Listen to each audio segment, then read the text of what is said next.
వాస్తురీత్యా మీ ఇంట్లో ఉన్న ఎలాంటి నెగిటివ్ ఎనర్జీకైనా క్షణాల్లో రెమెడీ ఇవ్వబడును. మీ ఇంటికి ఎలాంటి డ్యామేజ్ లేకుండా తక్షణమే పూర్తి పరిష్కారం. అమరావతి ఔటర్ రింగ్ రోడ్డుకు సంబంధించి కీలక దశ ప్రారంభమైంది. దీనికి సంబంధించినటువంటి ల్యాండ్ ఎక్విజిషన్, భూ సేకరణ కోసం గెజిట్ నోటిఫికేషన్ ని కేంద్ర ప్రభుత్వం రిలీజ్ చేసింది. కేంద్ర ఉపరితల రవాణా శాఖ హైవేస్ డెవలప్మెంట్లో భాగంగా అనేక రహదారులు నిర్మిస్తుంది కాబట్టి Amaravati outer ring road project మొత్తాన్ని కూడా కేంద్ర ప్రభుత్వం తీసుకుంది. అయితే త్రూ ఆంధ్రప్రదేశ్కి సంబంధించినటువంటి అధికార యంత్రాంగాన్ని ఉపయోగించుకోవడం ద్వారా చేస్తుంది. ఆల్రెడీ దీన్ని స్పెషల్ పర్పస్ వెహికల్ కింద పెట్టాలనేటువంటి నిర్ణయం కూడా ఏపీ ప్రభుత్వం తీసుకుంది.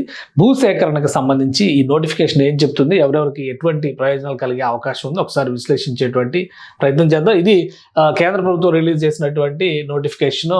భూ సేకరణకు సంబంధించి in the exercise of powers conferred by subsection 1 of section 3A of the National Highways Act 1956. ఈ 3A అనేది చాలా కీలకమైనటువంటి అంశం. ఇది దీని ఆధారంగా రాష్ట్ర ప్రభుత్వం ఒక నివేదికని సమర్పించింది. ఆల్రెడీ భూములు ఎక్కడెక్కడ తీసుకోవచ్చు అనే దానికి సంబంధించి డిపిఆర్లోనే ఇవన్నీ పొందుపరిచారు. సో ఆ డిపిఆర్ని సమగ్ర అధ్యయనం చేసిన తర్వాత ఒక సాటిస్ఫాక్టరీ మోడ్కి వచ్చిన తర్వాత కేంద్ర ప్రభుత్వం తీసుకునేటువంటి నిర్ణయం అనమాట. Central government after the being satisfied that the public purpose the land the brief description of which is given in the schedule below is required for building 6 laning etcetera, అలానే maintenance, management and operation of land for outer ring road for Amaravati capital city stretch from 000 kilometres to 189 kilometres, 189 కిలోమీటర్ల రహదారి వ్యవస్థ, 6 వరుసల రహదారి వ్యవస్థ, service రోడ్లు, ఇతర అవసరాలు కూడా 6 లేనింగ్ ఎక్సెట్రా అని పెట్టారు. కాబట్టి ఇది మొత్తం కూడా వస్తుంది. దీనిలో భాగంగానే in the district of Palnadu the state of Andhra Pradesh here by declares it's intention to acquire such land. దీన్ని ల్యాండ్ ఎక్విజిషన్ చేసుకోవడానికి క్లియరెన్స్ ఇస్తూ కేంద్ర ప్రభుత్వం నోటిఫికేషన్ ని రిలీజ్ చేసింది. సో దీనికి సంబంధించినటువంటి ప్రొసీజర్ అంతా కూడా ఇంకా ఇందులో డీటెయిల్గా ఎక్స్ప్లెయిన్ చేశారు. అయితే పాయింట్ టు పాయింట్ ఏంటి, అసలు ఎందుకు, ఏం చేయబోతోంది, ఇప్పుడు ఈ నోటిఫికేషన్ వచ్చిన తర్వాత ఏం జరగబోతోంది అనే అంశాన్ని ఒకసారి మనం విశ్లేషిద్దాం. ఇది భూసేకరణకు సంబంధించినటువంటి నోటిఫికేషన్ వచ్చిన తర్వాత ఆల్రెడీ 1956 యాక్ట్ ప్రకారం నోటిఫికేషన్ జారీ చేసింది. కాబట్టి కేంద్ర ప్రభుత్వం అమరావతి రాజధాని నగరానికి సంబంధించినటువంటి 6 లేన్ల రహదారి వ్యవస్థ నిర్వహణ ఆపరేషన్ లక్ష్యాలు ఉంటాయి ఇందులో. అలానే 189 కిలోమీటర్లు పల్నాడు జిల్లాలో ప్రారంభమవుతుంది. 000 పాయింట్ ఇప్పుడు పల్నాడు జిల్లా నుంచి ప్రారంభమవుతుంది. ఎందుకంటే మనకు ఆల్రెడీ తెలుసు, అమరావతి ప్లాన్ చూస్తే కనుక క్లియర్గా పిక్చర్ అర్థమవుతుంది. దీనికి సంబంధించి అంటే ఈ నోటిఫికేషన్ సంబంధించి చూస్తే కనుక విడుదలైన తేదీ నుంచి 21 రోజుల్లో ఎవరికైనా అభ్యంతరాలు ఉంటే చెప్పొచ్చు. వినతి చేసే వారికి వాళ్ళ వాదన వినిపించే అవకాశం కల్పిస్తారు. సంబంధిత అధికారికి నిర్ణయం తీసుకునే అవకాశం ఉంటుంది. ముఖ్యంగా ఇది పల్నాడు జిల్లాకు సంబంధించినటువంటి ఏరియాలోనే నోటిఫికేషన్ రిలీజ్ చేశారు కాబట్టి అక్కడ జాయింట్ కలెక్టర్ని, భూసేకరణ కోసం ఒక జాయింట్ కలెక్టర్ని అపాయింట్ చేసి పెట్టింది రాష్ట్ర ప్రభుత్వం. ఆయనకి ఫిర్యాదులు ఏమున్నా కానీ సమర్పించవచ్చు, క్లారిటీ తీసుకోవచ్చు. అలానే భూసేకరణకు సంబంధించినటువంటి మ్యాప్లు, ఇతర వివరాలు ఇవన్నీ కూడా అక్కడ అందుబాటులో ఉంటాయి. ఎవరికి అభ్యంతరాలు ఉంటే వాళ్ళు ఒక ప్రిస్క్రైబ్డ్ ప్రొసీజర్ ఉంటుంది, దానిలో ఫిల్ చేసుకొని దాని ప్రకారం కనుక సమర్పిస్తే గ్యారంటీగా దానికి క్లారిఫికేషన్స్ ఇచ్చే అవకాశం ఉంటుంది. సో ఇప్పుడు ఈ ఫేజ్లో ఇక్కడ రిలీజ్ చేసినటువంటి భూసేకరణ నోటిఫికేషన్ ద్వారా పల్నాడు జిల్లాలో సేకరించబోతున్నటువంటి డేటాను ఒకసారి మనం చూద్దాం. పల్నాడు జిల్లాలో ఓఆర్ఆర్ ప్రాజెక్టుకు సంబంధించి జరిగేటువంటి మొత్తం 478.38 హెక్టార్ల భూభాగాన్ని సేకరించబోతున్నారు. అది కూడా తాలూకాల ప్రకారం చూస్తే అమరావతి తాలూకాలో లింగాపురం, ధరణికోట ఈ 2 గ్రామాలకు సంబంధించి భూముల సేకరణ జరుగుతుంది. ఇంకొక తాలూకా పెదకూరపాడు తాలూకా, ఈ 2 పల్నాడు జిల్లా పరిధిలోకి వచ్చేటువంటి అన్నమాట. పెదకూరపాడు తాలూకాలో చూస్తే కనుక ముసాపురం, పాటిబండ్ల, జలాలపురం, కంబంపాడు, తాళ్ళూరు, లింగంగుంట్ల, బలుసుపాడు ఈ గ్రామాల నుంచి భూముల సేకరణ చేయబోతుంది. సో ఈ గ్రామాలకు చెందిన వాళ్ళు మొత్తం చూస్తే కనుక ఇక్కడ ఒక 2 గ్రామాలు కనిపిస్తున్నాయి, ఇక్కడ ఒక 7 గ్రామాలు కనిపిస్తున్నాయి. మొత్తం 9 గ్రామాలకు సంబంధించినటువంటి భూ సేకరణలో అభ్యంతరాలు ఉంటే చెప్పొచ్చు. ఒక ఉమ్మడి గుంటూరు జిల్లా పరిధిలోనే 11 మండలాల్లో 40 గ్రామాల్లో భూ సేకరణ చేయాలి అనేది ఈ ప్లాన్ ప్రకారం. ఈ మొత్తం ప్లాన్ ప్రకారం చూస్తే కనుక ఇక్కడ చేయాల్సినటువంటి భూ సేకరణకు సంబంధించినటువంటి గ్రామాల జాబితా కనిపిస్తుంది. ప్రస్తుతం 9 గ్రామాలకు సంబంధించినటువంటి నోటిఫికేషన్. మొత్తం 5 జిల్లాల పరిధిలో విభజించిన తర్వాత 5 జిల్లాలు, ఉమ్మడి జిల్లాలుగా చూస్తే కనుక 2 జిల్లాలే వస్తాయి. ఇప్పుడు విభజించిన జిల్లాల్లో ఇదంతా కూడా ఉమ్మడి గుంటూరు జిల్లా పరిధిలోకి వస్తుంది. అయితే విభజించిన జిల్లా కేటగిరీలోనే నోటిఫికేషన్ ఇవ్వాలి కాబట్టి పల్నాడు జిల్లా కేటగిరీలో నోటిఫికేషన్ ఇచ్చారు. 2 మండలాలు పెదకూరపాడు, అమరావతి మండలాల్లో ఉన్నటువంటి 9 గ్రామాల్లో భూసేకరణకి సంబంధించి ఒక క్లారిటీ వచ్చింది.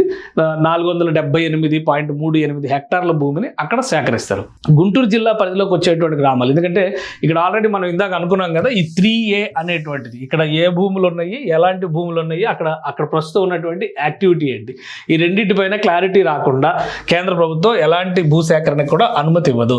సో ఇక్కడ ఇచ్చేటువంటి 3A డాక్యుమెంట్లో ఇచ్చేటువంటి క్లారిటీ ఏంటంటే, అక్కడ వ్యవసాయ భూమి ఉందా, నివాస ప్రాంతాలు ఉన్నాయా, బంజరు భూములు ఉన్నాయా, లేదంటే ఏదైనా ప్రజా అవసరాలకు సంబంధించినటువంటి కన్స్ట్రక్షన్ ఆపరేషన్లో ఉన్నటువంటి యాక్టివిటీ ఏదైనా ఉందా, ఈ క్లారిటీ అంతా కూడా ముందుగా పంపించేటువంటి నివేదికలో ఉంటుంది. సో ఇక్కడ పల్నాడు జిల్లాకు సంబంధించి క్లియర్ క్లారిఫికేషన్ ఉంది, అలానే గుంటూరు జిల్లాకు సంబంధించి కూడా దాదాపుగా క్లారిఫికేషన్ ఉంది, ఇటు బాపట్ల జిల్లాకు సంబంధించి కూడా క్లారిఫికేషన్ ఉంది.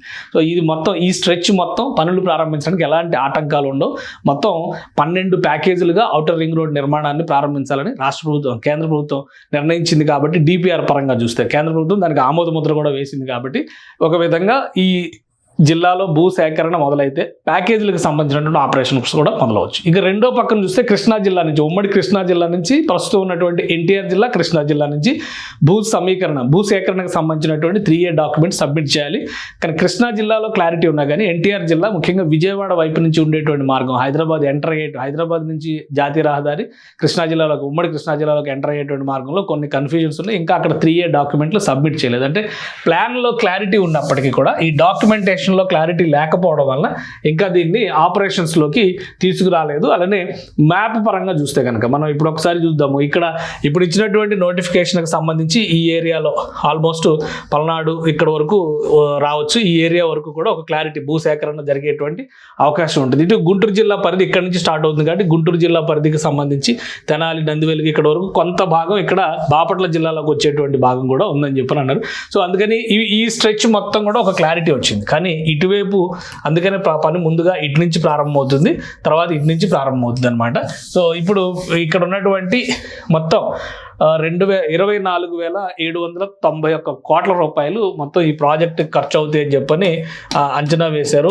డిపిఆర్ ప్రకారం చూస్తే మొత్తం ఇన్ని కోట్లు ఖర్చు అవుతాయి అని చెప్పని అంచనా వేశారు. టోటల్ ఎక్స్పెండిచర్ కేంద్ర ప్రభుత్వం పెట్టుకుంటుంది.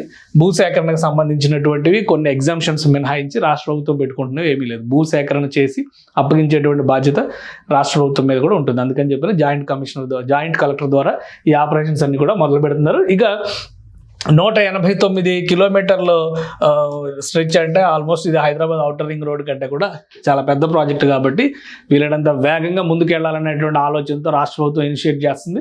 ఫస్ట్ ఫేజ్కి సంబంధించి ఒక క్లారిటీ వచ్చింది. భూ సేకరణలో మొత్తం భూమికి సంబంధించినటువంటి సేకరణ, దాని అంచనాల పైన ఇప్పుడు ఫోకస్ పెట్టారు. ఒక ఫస్ట్ నోటిఫికేషన్ ఈ స్ట్రెచ్ వరకు వచ్చేసింది కాబట్టి, కృష్ణానదికి యువతల పక్కన ఉన్నటువంటి స్ట్రెచ్లో వచ్చింది కాబట్టి మొత్తం అంచనా వేసిన దాని ప్రకారం 2,791 కోట్ల రూపాయలు డిపిఆర్ ప్రకారం ఖర్చు అవుతుందని చెప్పని పెట్టుకున్నారు. ఇందులో మొత్తం కూడా కేంద్ర ప్రభుత్వం భరిస్తుంది.